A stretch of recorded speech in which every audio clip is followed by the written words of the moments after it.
ఓం గంగణపతే నమ ఐం సరస్వత్యే నమ క్రీం క్రీం మహాకాళికాయ నమో నమ ద్రాం దత్తాత్రేయాయ నమ. శ్రీరామ జయ రామ జయ జయ రామ రామాయ నమో నమ. క్లీం కృష్ణాయ గోవిందాయ గోపీజనవల్లభాయ పరాయ పరపురుషాయ పరమాత్మనే శ్రీకృష్ణ పరబ్రహ్మణే పరజ్యోతిషే నమో నమ. ఓం నమ శివాయ శివాయ గురువే నమో నమ. జయ గురు దత్తాత్రేయాయ నమ. ఓం నమో భగవతే మేధా దక్షిణామూర్తే మహ్యం మేధాం ప్రజ్ఞాం ప్రయచ్చ స్వాహ. యూట్యూబ్ ప్రేక్షకులందరూ కూడా నమస్కారం అండి. జయ గురు దత్తాత్రేయాయ నమః. నేను పాలపర్తి గురునాథ శర్మ, జ్యోతిషం వాస్తు సిద్ధాంతిని. మీకంతా కూడా గోచారరీత్యా గ్రహాల యొక్క స్థితిగతి, కలయిక, వాటి ప్రభావం అంతా కూడా గ్రహాలంతా కూడా మానవాళి మీద ఈ యొక్క గ్రహాల యొక్క సంచారం మేరకు ఎటువంటి ప్రభావం చూపిస్తున్నాయనేది విశ్లేషణ చేయడం జరుగుతుంది. ప్రధానంగా నవగ్రహాలు అనేవి ప్రధానంగా చూసుకుంటే ఖగోళ శాస్త్రంలో అత్యంత ప్రాముఖ్యత అనేది చెందుతుంది. నవగ్రహాల యొక్క స్థితిగతి, వాటి కలయిక, యుతి వల్ల గ్రహాల యొక్క సంచారం మేరకు గోచార చక్రంలో అంతా కూడా మార్పులు జరగడం వల్ల ఈ యొక్క వివిధ ఫలితాలు అనేది రావడం జరుగుతుంది. మేషాది ద్వాదశ రాశుల వాళ్ళకి విశేషంగా చూసుకుంటే ఈ యొక్క 2026 సంవత్సరంలో భాగంగా రాహుకేతు యొక్క సంచారం ఏ రకంగా ఉంటుంది. ప్రధానంగా రాహుకేతులంతా కూడా చూసుకుంటే ఈ యొక్క ఏప్రిల్ నుంచి వక్రగతిలో సంచారం చేస్తున్నారన్నమాట. ఏప్రిల్ 14వ తారీఖు నుంచి వక్రగతి సంచారం జరుగుతుంది. రాహుకేతులు అనేది ప్రధానంగా చూసుకుంటే ఛాయాగ్రహాలంతా కూడా ఎటువంటి ప్రభావం చూపిస్తున్నాయనేది విశ్లేషణ చేసుకుంటే కనుక ప్రధానంగా మాయని క్రియేట్ చేస్తూ ఉంటాయన్నమాట. ఒక మాయలాగా ఉంటుంది. జీవితంలో మీకంతా కూడా అదృష్టయోగం సిద్ధిస్తుంది అనేది చెప్పేసి ఉంటుంది. కానీ ఇక్కడ శ్రమ అధికంగా ఉంటుంది. ప్రధానంగా చూసుకుంటే ఆ శ్రమతో కూడిన సంపాదన పెరగడం, అదృష్టం కలిసి రావడం కానీ, ధనయోగం సిద్ధించడం కానీ, మీ యొక్క ఆకస్మిక ధన వ్యయాన్ని కూడా సూచనప్రాయంగా చెప్పడం జరుగుతుంది. రాహుకేతులు అనేది ఒక భ్రాంతిని కలిగించే గ్రహాలు, ఒక ఛాయాగ్రహాలు అన్నమాట. ఈ యొక్క వివిధ స్థానాల్లో గ్రహాల యొక్క స్థితిగతి ఉంటే జన్మజాతకం ప్రకారంగా గ్రహాలంతా కూడా రాహుకేతుల యొక్క స్థితిగతిని ఆధారపడి ఉంటాయన్నమాట. ఈ యొక్క రాహుకేతులు ఏ యొక్క రాశిలో ఉంటాయో ఆ యొక్క రాశ్యాధిపతి యొక్క అనుగ్రహం మేరకంతా కూడా నడుచుకోవడం జరుగుతుంది. ప్రధానంగా మేషరాశిలో రాహు ఉంటే కనుక ఈ యొక్క అంగారకుడు ఏ రకంగా ప్రవర్తిస్తారో రాహు కూడా అదే రకంగా ఫలితాలు ఇవ్వడం జరుగుతుంది. ప్రధానంగా రాహుకేతువులు అనేది ఆకస్మిక ధనలాభాన్ని, విదేశీయానాన్ని, మరియు ఇక్కడ చూసుకుంటే సముద్ర ప్రాంతంలో అంతా కూడా ఈ యొక్క స్థిర నివాసం ఉండే విధంగా ఇచ్చే గ్రహాలుగా, అంటే తీర ప్రాంతాల్లో ప్రధానంగా సముద్ర తీర ప్రాంతాల్లో అంతా కూడా నివాసం ఇచ్చే విధంగా, ఎడారి ప్రాంతాల్లో అంటే చూసుకుంటే మనకి దూర ప్రాంతాల్లో అంతా కూడా మిడిల్ ఈస్ట్ కంట్రీస్లో కానీ, ఈజిప్ట్ కంట్రీస్లో కానీ, ఇటువంటి ఎడారి ప్రాంతాల్లో అంతా కూడా స్థిర నివాసం ఏర్పరచుకొని ఇటువంటి మిడిల్ ఈస్ట్ కంట్రీస్లో కానీ ఈ యొక్క ఆధారపడి జీవన విధానం చేసుకునే వాళ్ళకంతా కూడా రాహుకేతులు కారణమవుతారు. ప్రధానంగా చూసుకుంటే విదేశాల్లో స్థిరత్వం కావాలన్నా రాహుకేతుల అనుగ్రహం కావాలి. దాంతో పాటుగా దశమాధిపతి, ద్వితీయాధిపతి, పంచమాధిపతి, నవమాధిపతి, ఏకాదశ స్థానంలో శుభగ్రహాలు ఉండాలి. ఇటువంటి ఫలితాలంతా కూడా రాహుకేతుల ఫలితాలంతా కూడా ఆకస్మిక ధనలాభం ఏ రకంగా ఇవ్వబోతున్నాయి. అంతేకాకుండా ఈ యొక్క ఆకస్మిక ధనలాభమే కాకుండా రాహుకేతులు కూడా ఈ యొక్క విపరీత రాజ్యయోగాలు ఇచ్చే గ్రహంగా మారబోతున్నాయి. ప్రధానంగా ఇక్కడ చూసుకుంటే రాహుకేతులంతా కూడా రాజయోగ కారణం, మరియు ఇక్కడ భ్రాంతిని కలిగించే గ్రహంగా చెప్పడం జరుగుతుంది, భ్రమణ కలిగించే గ్రహంగా చెప్పడం జరుగుతుంది, రాజయోగం ఇచ్చే గ్రహంగా చెప్పడం జరుగుతుంది. మనకి మానవాళికంతా కూడా పూర్వజన్మలో చేసుకున్న కర్మ ఫలితాన్ని అనుభవించే విధంగా చేసే గ్రహంగా చెప్పడం జరుగుతుంది. ఈ యొక్క వివిధ గ్రహాల యొక్క స్థితిగతి ప్రభావం అంతా కూడా రాహుకేతుల యొక్క సంచారం మేరకు ఎటువంటి ప్రభావం చూపిస్తున్నాయి మేషాది ద్వాదశ రాశుల వాళ్ళకి ఈ యొక్క కంటెంట్లో అంతా కూడా విశ్లేషణ చేయడం జరుగుతుంది. ప్రతినిత్యం కూడా మీరు అమ్మవారి ఆరాధన దేవి ఖడ్గమాల స్తోత్రాన్ని ప్రతినిత్యం కూడా ప్రయత్నం చేసుకోవడం వల్ల శుక్రవారం రోజున ఈ యొక్క రాహుకాలంలో అంతా కూడా నిమ్మకాయ దీపాన్ని అంతా కూడా వెలిగించి అక్కడ ఖడ్గమాల స్తోత్రాన్ని పఠనం చేసుకోవడం వల్ల రాహుకాల దోషాలంతా కూడా నివారణ జరుగుతుంది. ప్రధానంగా జన్మజాతకంలో గనక కాలసర్ప దోషం కానీ ఉంటే గనక ఈ యొక్క రాహుకేతుల యొక్క స్తంభంలో అన్ని గ్రహాలు ఉంటాయి కనుక దాన్ని కాలసర్ప దోషం అని చెప్పేసి అంటారు. ప్రధానంగా ఈ యొక్క కులింగ కాలసర్ప దోషము, తర్వాత కాళింది కాలసర్ప దోషము, పద్మకాల సర్పదోషము చాలా విశేషమైంది అని చెప్పేసి చెప్పడం జరుగుతుంది.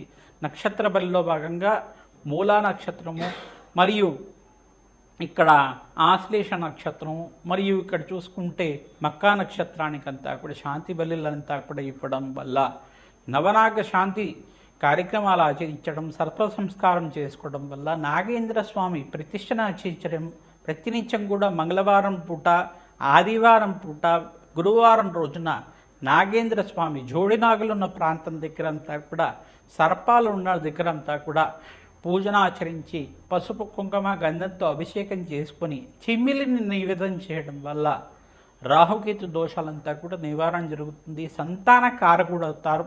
రాహుకేతులంతా కూడా సర్పదోషం నివారణకు కారణమవుతుంది. ప్రధానంగా అమ్మవారి ఆరాధన, దుర్గాదేవి ఆరాధన, జగన్మాత ప్రీతికరంగా ఇక్కడ చూసుకుంటే దేవి ఖడ్గమాల స్తోత్రాన్ని పట్నించం కూడా పట్నం చేసుకోవడం వల్ల సకల గ్రహదోష నివారణ జరుగుతుంది. విశేషంగా రాహుకేతు దోషాలంతా కూడా నివారణ జరుగుతుంది. మీ జాతకంలో కనుక రాహుకేతు మధ్యలో అంతా కూడా నవగ్రహాల స్థితిగతి స్తంభంలో ఉంటే కనుక దాన్ని కాలసర్పదోషం అంటారు. ప్రధానంగా కాలసర్పదోషం ఉండడం వల్ల ఆలస్య కళ్యాణం అవడం కానీ, ఏదైనా పని అనుకుంటే దాన్ని వాయిదా పడుతూ ఉండడం కానీ, అన్ని విషయాల్లో కూడా ఆలస్యం అవుతూ ఉండడం కానీ, వ్యాపారంలో మార్పులు జరగక ఎక్కడ మొదలు పెట్టుకున్నామో అదే పొజిషన్లో ఉండడం కానీ, పొజిషన్స్లో అంటే ఫైనాన్షియల్ స్టేటస్లో అంతా కూడా మార్పు లేకుండా ఉండడం, ఇటువంటి ఎంత ఖర్చులంతా కూడా పెరిగిపోతూ ఉండడం, అప్పుల బాధల్లో పడిపోవడం, ఇదంతా కూడా రాహుకేతు దోషంగా చెప్పడం జరుగుతుంది. సంతానం ఆలస్యంగా అవుతుండడం, కొంతమందికి అయితే మిస్క్యారేజెస్ జరుగుతుంటాయి. రాహుకేతు దోషం వల్ల అంతా కూడా పీసీఓడి ప్రాబ్లమ్స్ కానీ, హెల్త్ ఇష్యూస్ ఉండడం కానీ, ప్రధానంగా చూసుకుంటే ఈ యొక్క రాహుకేతు దోషం వల్ల అంతా కూడా ప్రతినిత్యం కూడా రాహుకేతు దోష నివారణార్థం సర్పప్రతిష్ఠ చేసుకోవడం వల్ల మంచి ఫలితాలు పొందుతారు. కాలసర్ప దోష నివారణార్థం అందరికి కూడా నక్షత్ర బలి కార్యక్రమాన్ని ఆచరించడం వల్ల విపరీత రాజ్యోగం సిద్ధిస్తుంది, సత్సంతాన యోగం కలుగుతుంది, ఆనందమైన జీవితం జీవించడానికి ఆస్కారం ఉంటుంది. ఈ యొక్క రాహుకేతు దోష నివారణార్థం ఎటువంటి యజ్ఞాధిగతులు ఆచరించాలి, ఎటువంటి పరిష్కారం చేసుకుంటే కనుక ఆకస్మిక లాభం, ఆనందమైన జీవితం కలుగుతుంది అంతా కూడా 2026 ఫలితాల్లో భాగంగా మీకు అంతా కూడా విశ్లేషణ చేయడం జరుగుతుంది. శ్రీమాత్రే నమః.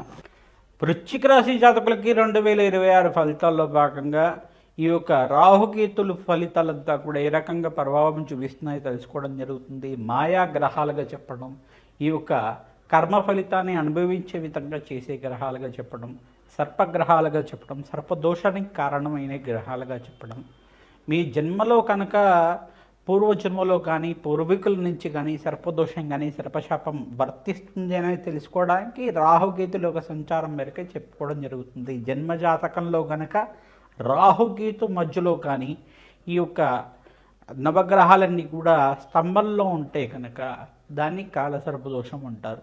వివిధ రకాల 18 రకాల విశేషమైన కాలసర్పదోషాలు ఉంటాయి. అదే కాకుండా ఈ యొక్క 1000కి పైనగా ఉపకాల సర్పదోషాలు అనేది ఉంటాయన్నమాట. పంచమ స్థానంలో రాహువు కానీ శుక్రుడు కానీ కలిసి ఉండడం, కానీ లేదంటే మనకి నవమ స్థానంలో రాహువు కానీ బృహస్పతి కానీ కలిసి ఉండడం కానీ, వివిధ గ్రహాల యొక్క యువతి కలయిక వలన కూడా రాహుకాల దోషంలో అనేది స్థితిగతి ఏముంటుంది.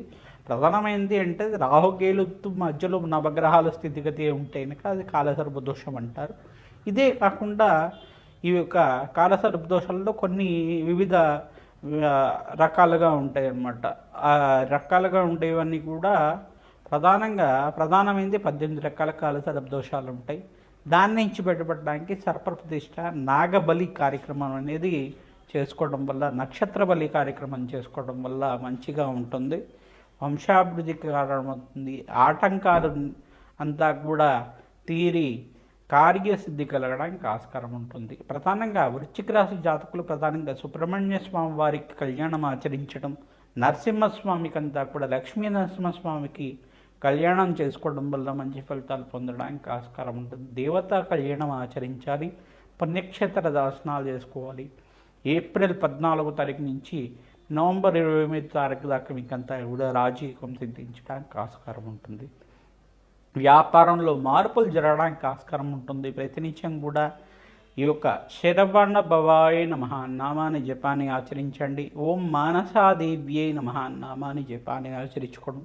ఓం అస్తిక మహామణి దేవతాయే నమో నమః, అస్తిక మహామణి దేవతాయే నమో నమః, అస్తిక మహామణి దేవతాయే నమో నమః. అస్తిక మహామణి యొక్క నామస్మరణం చేసుకోవడం వల్ల జన్మజాతకంలో ఉండే సర్పదోషము, సర్పగండము, సర్పశాపం నుంచి మారణగలడానికి, ఎవరికైతే ఈ యొక్క ఆలస్య సంతానాలు అవుతున్నాయో సంతానం అంతా కూడా శీఘ్రంగా కలగడానికి, వంశాభివృద్ధి కలగడానికి ఆస్కారం ఉంటుంది.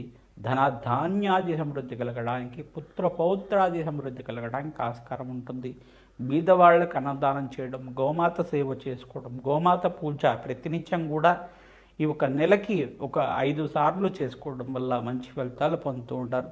అవకాశం ఉంటే కనుక, శక్తి ఉంటే కనుక ఆవు దూడనంతా కూడా గోశాలలో కానీ ఈ యొక్క బ్రాహ్మణోత్మకంతా కూడా దానం చేయడం వల్ల, దక్షిణ సహితంగా అంతా కూడా గ్రాస సహితంగా అంతా కూడా దానం చేయడం వల్ల జన్మజాతకంలో సకల గ్రహదోష నివారణ కలుగుతుంది. అష్టైశ్వర ప్రాప్తి కలగడానికి ఆస్కారం ఉంటుంది. శ్రీమాత్రే నమః.